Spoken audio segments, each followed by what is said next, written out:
I said I'm in. They ain't wanna let me in, don't talk show, let them in. Worried I'm gon' serve them up like Wimbledon and win again and win again. There ain't no talking, moving militant. I'm the big homie, but they dealing with the kid again. Now I'm winning at ease with the soldiers. Never did it for myself, I did it for the culture. I had to come up with a plan for you vultures. Got the upper hand to where I rock, I need a sculpture. Way all, you know what it is, I hold the city down. They ain't see that we could be great, I bet they see it now. Yeah, dawg, you know how we ride it. When we pull up, you know we slide it. Losing ain't an option, we surviving. And we gon' always run it back. What you know about it, whoa. Yeah, what you gon' do about it, whoa. We gon' always run it back. What you know about it, whoa. Yeah, what you gon' do about it, whoa. Cause we gon' make the plays while you talk about it, whoa. Yeah, what you gon' do about it, whoa.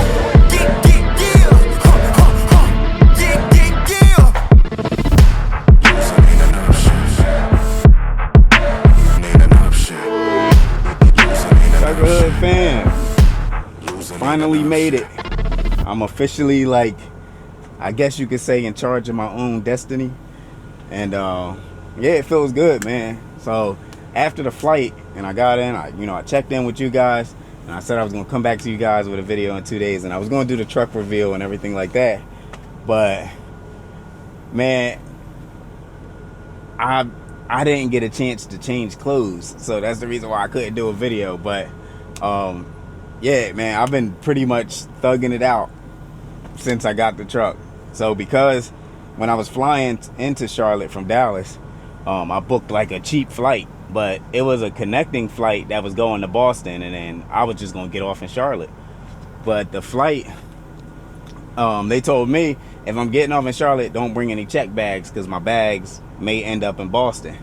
So I could only bring a carry-on. So I stuffed as many clothes as I could in my book bag, and that's all I had. So I ended up using the outfit the first day. When I got there, used another outfit while I was there, get in the truck. And I had that one outfit. I got one more that could only fit in my book bag, and I had to drive all the way down here. So I was kind of saving it until I got here so I could use their laundry and wash the clothes again before I put on my last outfit. So, and get a shower and all of that. So I just got done jumping out the shower. Feels good. I haven't had one in 2 days, but it's how it goes. It's trucking. But yeah, man, I wanted to talk about the process and pretty much how everything went. First thing first, back when I was home and I first called, the first thing I had to do was pretty much I had to get one of the jobs, or whatever job I was gonna go with, whatever trucking company. I had to get one of them to write me an intent to hire letter, and then once I was able to get that intent to hire letter, then I could send that over to SFI and let them know, hey, this company said that they will hire me if you guys are willing to work with me on getting a truck. So once you get that, SFI requires you to have a legitimate business. So you had to have your EIN and all that squared away. You had to have your letter of organization from the Secretary of State. Then your down payment, of course. And my down payment was $1,500 because I took one of their older trucks. I did not want to be under a lease for very long. The goal here is to be an owner operator as fast as possible. And I will say those new trucks that they had on the lot had me thinking for a second. But I said, no, it's not about being luxury or comfortable. I've been riding in this for a very long time. I'm fine with it. I don't need all the extra gadgets and everything. But the new trucks were some nice trucks. Like the back had the table in it, the chairs, the front seats were both leather with heated and cooled seats, full windows, side doors. But I got some of this. I got some of the amenities. I got majority of the amenities that I wanted in the truck. I'm missing a few, but I'm cool. And I got some goodies that I didn't expect that I would even get. So, I mean, I'm very happy with the truck. The truck runs wonderful. One thing I will say is I got to get used to not being governed. Even with my last lease truck, I was governed. And that's what made me say, hey, when I do a lease again, I don't want to lease with a company that's, I don't want to lease a truck that the company is leasing. I want to be able to take the truck wherever I want to go with it. And last company I leased with, they were governed at 67. You couldn't take the truck anywhere until you had to have it down to about at least 75% of what you financed it for had to be paid down before you could even take it to another company. And it was just, it left you pretty much trapped. And pretty much, how can I put it? You had to pretty much be stuck with that company, and the success of your business is in their hands, like fully in their hands. There's nothing you can do about it. Even if they don't want to send you any loads, you're stuck with no money until they send you a load. If you don't want to go where they send you, yeah, you can deny a load, but we all know what happens when you deny a load. You're gonna get the rest of the loads they send you are gonna be worse than the one that they sent initially. So I had to go to a company that was gonna let me take the truck where I wanted to go. I didn't want to be governed.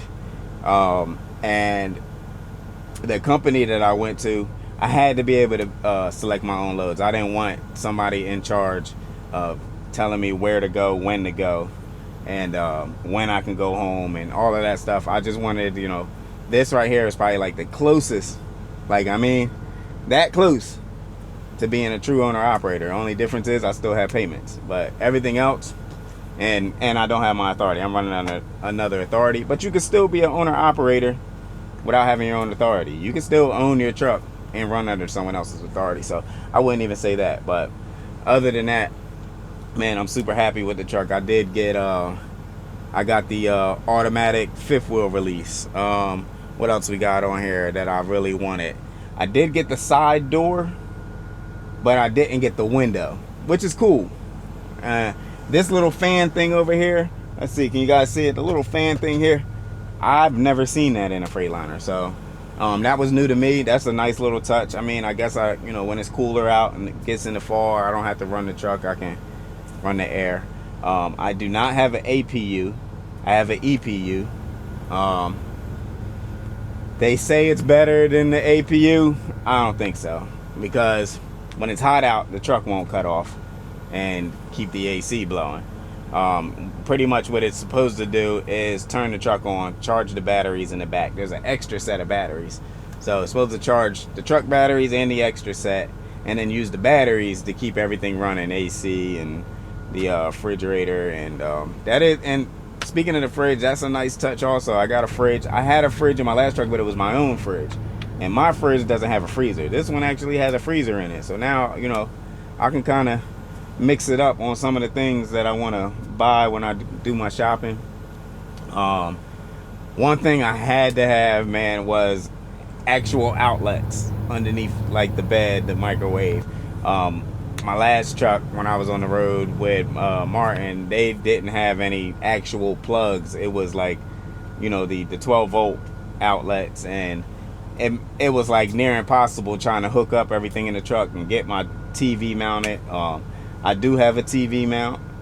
That's pretty much what I have my camera propped up on right now. And what else? What else is on here that I really wanted? It does have suspension dump. It's hard to believe that some trucks don't come with suspension dump, and I had to deal with that in my last truck, but now I don't have to anymore. One thing that I really wanted in the truck that I didn't get was the suspension weight, gauge that is usually on the dash up there, with the little gauge that you put the needle to 60 to let your drives are at max. I don't have that, but we can work it out. We just gonna have to go to the scale. It is what it is. Other than that, pretty much the truck is pretty much traditional. Other than that, the only other thing that I really wanted, and it was cosmetic, was on the exterior, the front bumper. I wanted the aero package, the one that sits a little lower. It's supposed to save fuel, but I really don't care about that. I do, but it wouldn't have mattered either way. But the aero package on the Freightliners looks so good, man. It just makes the front end look like, I don't know, it makes it look like an Escalade or something. It just looks so much bigger and meaner on the Freightliner. So like, I wanted that, and I did happen to get the Aero package. Some of the other guys, there was other guys there picking up their trucks, and we were like walking down the line to go pick up our trucks. They had them parked outside, and I was looking down the line, and I seen all the front ends of the trucks, and none of them had Aero packages on them. So I'm like, oh, I didn't get it. And then the lady was like, your truck's not right here, your truck's over here. And I looked over there and I seen the Aero package on the front. Man, I was so happy to see that. I got it in, my truck is in gray, of course. I got a crazy color scheme I plan on doing to it. Of course, we're going to get these windows tinted a little bit.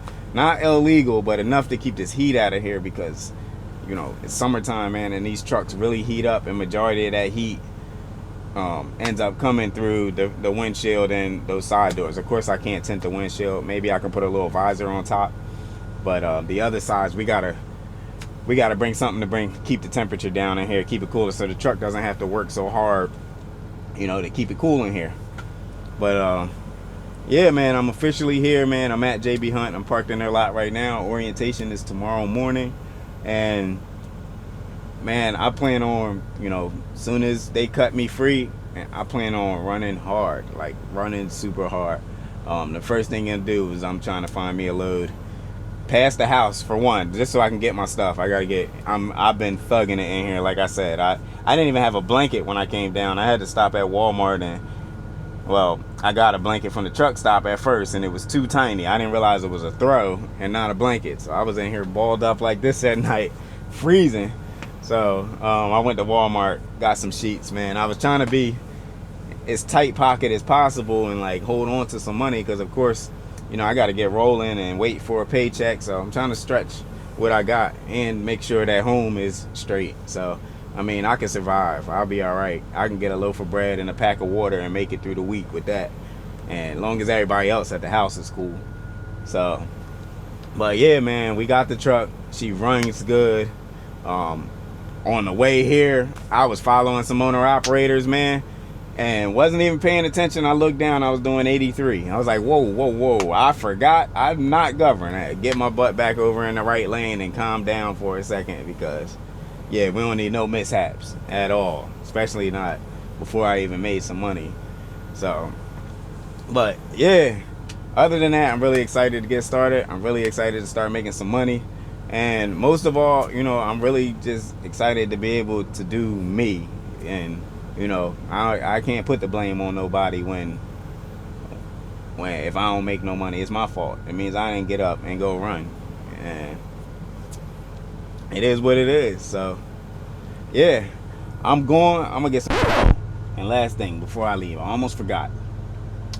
If anyone's looking to do this, you know, get their truck, you know, through SFI, and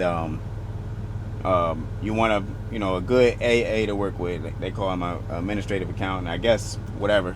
But if you're looking for someone to work with, Micah, man, he was real good. Micah walked me through the entire process. He called me almost every other day to make sure, like, hey, did you do this, or where I need to go to get it done, and who I need to talk to, and what's the phone number, and everything else, to make sure that I was a complete and legitimate business, and everything was done right. He even helped guide me on where to go get insurance for the truck and everything like that.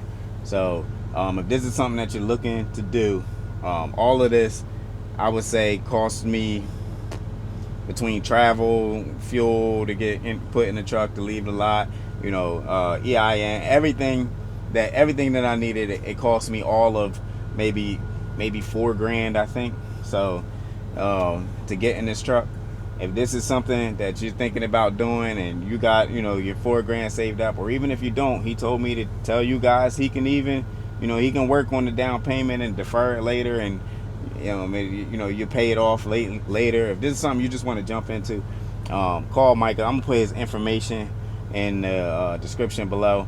I don't even know if I get a commission. You know, if I do, tell him, you know, tell him Truck and Don, or you guys don't even know my real name. Tell him Donovan Fung, F-U-N-G. I know I got a Chinese last name. My grandfather was Chinese. Y'all didn't know that one. But call yeah, Micah, let him know, hey, Donovan Fung sent you, and And I'm quite sure he'll work out with you, man. Mike will be a real good dude. I'll put his information below. But until next time, I just wanted to show you guys the truck, let you guys know what's going on. And yeah, guys, I'm out. What you gonna do about it? We gon' always run it back. What you know about it?